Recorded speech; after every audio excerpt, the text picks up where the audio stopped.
Hello everyone, welcome to my YouTube channel. आप सभी का स्वागत है हमारे आज की इस वीडियो में। और फ्रेंड्स, अक्सर आप लोगों के कमेंट रहते हैं कि सर डॉक्यूमेंट कौन कौन से लगेंगे और क्या क्या डॉक्यूमेंट हमें कब बनवाना है। तो डॉक्यूमेंट के बारे में थोड़ी सी आपको जानकारी इस वीडियो में दूंगा और मेरी गारंटी है कि अगर ये वाला वीडियो आप देख लेते हैं, छोटा सा ही वीडियो रहेगा, इस वीडियो को देखने के बाद आपको यूट्यूब पर जाकर कोई भी वीडियो नहीं देखना पड़ेगा डॉक्यूमेंट वेरिफिकेशन से रिगार्डिंग। ठीक है, ग्रुप डी के लिए स्पेशली मैं यहाँ पर बात करूँगा कि ग्रुप डी में कौन कौन से डॉक्यूमेंट आपको रिक्वायर्ड होते हैं। ऐसा होता है कि जो आपको नोटिफिकेशन में दिया गया है, कई बार उससे भी अलग कुछ डॉक्यूमेंट आपके लगते हैं जो आपको पता नहीं होता है। At the time of document verification आपको पता लगता है, उस टाइम पर छात्र थोड़ा सा परेशान होते हैं। तो सारी बिल्कुल आपको जो प्रैक्टिकल नॉलेज है वो मैं आपको देने वाला हूँ और पास्ट में जो यहाँ पर दिक्कतें आई हैं स्टूडेंट के साथ डॉक्यूमेंट वेरिफिकेशन में, वो मैं आपको बताऊंगा। देखिए, सिंपल सा फंडा है, वैसे तो आप नोटिफिकेशन में जाके भी देख सकते हैं, लेकिन मैं आपको सिंपल लैंग्वेज में बताऊंगा ताकि आपका टाइम भी सेव हो और आपको अच्छे समझ भी आए। सबसे पहले बात करते हैं यूआर कैटेगरी, यानी कि जो आपके जर्नल में स्टूडेंट आते हैं, ठीक है, उसको अनरिजर्व कैटेगरी बोलते हैं। उसमें आपकी दो कैटेगरी हैं, एक तो आपकी अनरिजर्व है, दूसरा उसमें ईडब्ल्यूएस को जो है अभी इंक्लूड किया गया है। तो अगर मैं यूआर वालों की बात करूं तो यूआर वालों को सिर्फ 10th की मार्कशीट अपनी चाहिए। अब ये 10th की मार्कशीट का क्या रोल होता है, हालांकि सभी को चाहिए, चाहे आप यूआर में है, ओबीसी में है, एससी एसटी किसी भी क्लास में आते हो, आपको 10th की मार्कशीट ओरिजिनल वहां पर लेकर जानी होगी। 10th की मार्कशीट का बेसिकली रोल क्या होता है, ये जो वैकेंसी है ये 10th लेवल की वैकेंसी है। ठीक है, तो जो आपने फॉर्म में अपना नाम भरा है, फादर का नेम भरा है, डेट ऑफ बर्थ भरी है, वो सारी आपकी वहां पर मैच की जाती है 10th की मार्कशीट से। अब यहाँ पर प्रॉब्लम क्या है, स्टूडेंट की सबसे पहले प्रॉब्लम आएगी कि सर मैंने फॉर्म में नाम गलत भर दिया है, स्पेलिंग गलत भर दिया है, मेरा फॉर्म एक्सेप्ट हो गया था लेकिन मेरी स्पेलिंग अभी भी गलत है। इसका सीधा सा सॉल्यूशन एक ही है, चाहे आप किसी भी कैटेगरी से हैं, आपका जो 10th में नाम है वही आपका फॉर्म में होना चाहिए। अगर फॉर्म में ऐसा नहीं है तो उसके लिए आपको एक एफिडेविट बनवाना पड़ेगा कचहरी से, 100-150 रुपये में बन जाता है। ठीक है, नोटरी वगैरह करके वो देते हैं खुद ही कचहरी वाले, कचहरी बोल लो या तहसील से बनता है कुछ लोगों का। तो वहाँ पर जाकर आपको एक एफिडेविट बनवा लेना है। उस एफिडेविट में वो ये लिख के देते हैं कि सर जब मैंने फॉर्म भरा था तो बाय मिस्टेक मैंने ये स्पेलिंग में मिस्टेक की है, मेरा नेम या फिर मेरे फादर का नेम या मेरी डेट ऑफ बर्थ एक्चुअल में ये है जो मेरे ओरिजिनल डॉक्यूमेंट में है, वो लिख के नोटरी करके आपको देंगे। जब आप डीवी के टाइम पर वहाँ पर जाएंगे और अपना 10th का जो सर्टिफिकेट है वहाँ पर वो दिखाएंगे, वो उसके साथ आपका एफिडेविट लग जाएगा और वहाँ पर आपको कोई भी दिक्कत नहीं आएगी। अब यूआर में दूसरे स्टूडेंट हैं आपके ईडब्ल्यूएस वाले, यानी कि इकोनॉमिकल वीकर सेक्शन। ठीक है, अब ये ईडब्ल्यूएस का भी इशू बहुत बड़ा है। कुछ लोगों को लगता है कि इसमें पुराना सर्टिफिकेट, यानी कि जब आपकी वैकेंसी आई थी उस टाइम पर जो सर्टिफिकेट बने थे वो वाला लगेगा, कुछ लोगों को लगता है कि बाद वाला लगेगा। देखिए, मेरे अकॉर्डिंग आपके पास अगर पहले वाला है और या फिर आपके पास बाद वाला है, आपके दोनों वहाँ पर लगेंगे, क्योंकि देखिए उस टाइम पर सभी स्टूडेंट के नहीं बन पाए थे, ये बात गवर्नमेंट को भी पता है। ठीक है, तो अगर आपका उस टाइम पर बन गया था वो भी वैलिड होगा, अगर आपका बाद में बना है तो वो भी वैलिड होगा। तो यहाँ पर आप कमेंट बॉक्स में ये मत पूछें कि सर मैंने बाद में बनवाया है या मेरे पास पहले है। अगर आपने ईडब्ल्यूएस से फॉर्म भरा है और सर्टिफिकेट आपके पास है, चाहे वो बाद का है चाहे पहले का है, ठीक है, कोई से भी फाइनेंशियल ईयर का है, वो आपका चलेगा 100%। ठीक है, तो यहाँ पर सिर्फ यूआर वालों को यही चाहिए होता है 10th की मार्कशीट, क्योंकि इनका यहाँ पर कास्ट का सर्टिफिकेट नहीं लगता है यूआर वालों का। और बाकी मैंने आपको बता दिया ईडब्ल्यूएस का पुराना या नया जो भी आपके पास है। इसके साथ में यहाँ पर जो यूआर वाले हैं उनको क्या चाहिए, दोनों एडमिट कार्ड, यानी कि जब आप एग्जाम देने जाएंगे उसका हाफ पोर्शन एडमिट कार्ड का आपको मिलता है, उसको बिल्कुल संभाल के रखना। प्रीवियस 2018 की वैकेंसी में सबसे ज़्यादा दिक्कत इसी को लेकर आई थी कि स्टूडेंट के पास जो है एडमिट कार्ड नहीं था।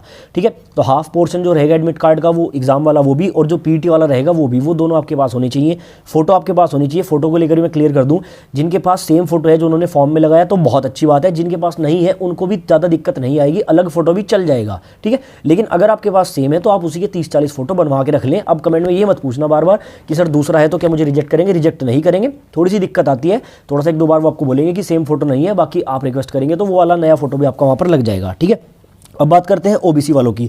ओबीसी में आपके दो यहाँ पर कैटेगरी में डिवाइड है, creamy layer, non creamy layer. Creamy layer में बेसिकली क्या होता है, उनको सर्टिफिकेट देने की आवश्यकता नहीं होती है। जो नॉन क्रीमी लेयर में आते हैं, ठीक है ना, जो नॉन क्रीमी लेयर में आते हैं उनको एक सर्टिफिकेट देना होता है अपनी कास्ट का, ओबीसी नॉन क्रीमी लेयर का सर्टिफिकेट। ठीक है, और ये जितने भी सर्टिफिकेट है ये सारे आपको सेंटर फॉर्मेट में बनवाने हैं। अब ये सेंटर फॉर्मेट क्या है, देखो इसे पता करने के दो तरीके हैं। या तो जब बनवाने जाओगे कचहरी पर सिंपल बोल देना कि मुझे सेंटर वाला बनवाना है, उनके पास जो उसका फॉर्मेट है वो रहता है, वो आपको उस फॉर्मेट में बना के दे देंगे। दूसरा तरीका क्या है, नोटिफिकेशन में सारे फॉर्मेट दिए गए हैं, वो फॉर्मेट दिखाकर भी आप जो है ऐसा बनवा सकते हैं। ठीक है, तो जो नॉन क्रीमी लेयर का सर्टिफिकेट बनेगा ओबीसी का, वो भी सेंटर फॉर्मेट का बनेगा। 10th की मार्कशीट लगेगी आपकी ओबीसी वालों की, चाहे क्रीमी है चाहे नॉन क्रीमी है। ठीक है, 10th की मार्कशीट तो सभी की लगती है। उसके अलावा देखिए जो कास्ट का सर्टिफिकेट है नॉन क्रीमी लेयर का ओबीसी वालों का, वो 1 साल से पुराना नहीं होना चाहिए। अगर 1 साल से पुराना है तो आपको फिर नया बनवाना पड़ेगा। अब यहीं पर एक एडिशनल पॉइंट है कि सर अगर कोई डॉक्यूमेंट में कमी है, कोई दिक्कत है, क्या टाइम मिलता है। देखिए नोटिफिकेशन में साफ साफ लिखा हुआ है कि एडिशनल टाइम आपको नहीं दिया जाएगा, लेकिन एक्चुअल में ऐसा नहीं है। जितने दिन आपके जोन में डीवी चलेगा उतने दिन के अंदर आप अपने डॉक्यूमेंट्स बनवा के कभी भी जा सकते हैं। लेकिन अगर एक बार आपका डीवी खत्म हो जाता है, यानी कि जो डीवी की डेट्स रखी गई अगर वो कंप्लीट हो जाती है, उसके बाद आपको चांस नहीं मिलेगा। ठीक है, ये बात माइंड में रखना। इसलिए ये डॉक्यूमेंट वाला वीडियो अभी बनाना जरूरी था। अगर कोई डॉक्यूमेंट नहीं है तो पहले से बनवा के रख लेना। तो यहाँ पर हो गया नॉन क्रीमी लेयर का, 1 साल से पुराना नहीं होना चाहिए, सेंटर के फॉर्मेट में होना चाहिए। बात करते हैं यहाँ पर आपका एससी वाले जो है और एसटी वाले जो है, 10th की मार्कशीट लगेगी, दोनों का कास्ट सर्टिफिकेट लगेगा। आप देखिए एससी और एसटी में कास्ट सर्टिफिकेट की कोई बाउंडेशन नहीं है, लेकिन फिर भी 3 साल से ज़्यादा अगर पुराना आपके पास है तो आप नया बनवा ले। ठीक है, कई बार वो क्या करते हैं, अगर 3 साल से पुराना है तो नया बनवाने के लिए बोल सकते हैं, बाकी इसमें कोई बाउंडेशन होती नहीं है ऐसी। ओके, तो ये सारी चीज़ें आपको चाहिए सेंटर के फॉर्मेट में। अब यहाँ पर देखिए सर्टिफिकेट चाहे आप हिंदी लैंग्वेज में बनवाएं चाहे इंग्लिश लैंग्वेज में बनवाएं, दोनों आपके एक्सेप्टेड होते हैं। ऐसा नहीं है कि अगर आपने इंग्लिश में बनवा लिया तो एक्सेप्ट नहीं होगा, वो भी एक्सेप्ट होगा।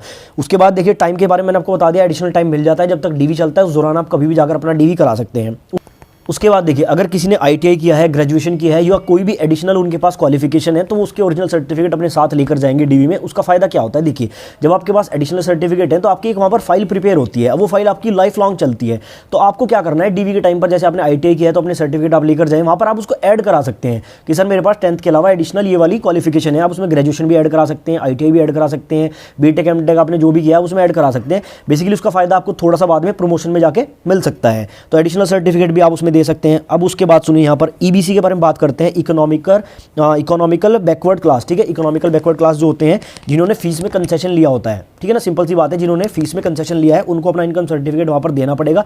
अब यहाँ पर एक बात ध्यान रखना, अगर आपने फीस में कंसेशन लिया है और आपके पास इनकम सर्टिफिकेट नहीं है तो 90% चांसेस है कि आपको रिजेक्ट करेंगे। तो इसलिए अपना इनकम का सर्टिफिकेट जरूर बनवा लीजिएगा और वहाँ पर वो सर्टिफिकेट आपको देना पड़ेगा। अब उसके बाद बात करते हैं माइनॉरिटी वाले जो स्टूडेंट होते हैं उनको अपना माइनॉरिटी का सर्टिफिकेट देना होगा। उसके बाद देखिए अगर आपके डॉक्यूमेंट में यानी कि आपने जो फॉर्म भरा है उसमें कोई भी चीज़ आपने गलत भर दी है, 10th का रोल नंबर गलत भर दिया है, father name, mother name, pan card number, mobile number, आपकी ईमेल आईडी, कोई भी चीज़ अगर आपने गलत भर दी है किसी भी तरीके से, आपको सिंपल सा 150 रुपये का एफिडेविट बनवा के डॉक्यूमेंट वेरिफिकेशन में जाना है कि सर मैंने ये चीज़ गलती से यहाँ पर लिख दी थी, मेरे जो फॉर्म में है वो मिस्टेक है, बस वहाँ पर ये एफिडेविट आपका लगेगा, कोई दिक्कत आपको नहीं आएगी। अब समझिए उसके बाद क्या है, यहाँ पर एक मेन चीज़ आपको याद रखनी है, जिसके पास फोटो सेम है वो फोटो जरूर बनवा ले, और जो आपका एग्जाम होगा उसका हाफ एडमिट कार्ड का पोर्शन और जो आपका पीटी होगा उसका हाफ एडमिट कार्ड का पोर्शन सभी स्टूडेंट को संभाल के रखना है। मैं आपको बता दूं, अगर आप इसको एक्चुअल में देखना चाहते हैं ना, मेरा दूसरा चैनल है बालाजी एजुकेशन, और इसके स्टार्टिंग में आपको मिल जाता है, उसमें जाकर आप वीडियो देखना। पिछले साल क्या हुआ 2018 में बहुत सारे स्टूडेंट के पास या तो पीटी वाला खो गया था या एग्जाम वाला खो गया, इतनी ज़्यादा दिक्कतें आई थी,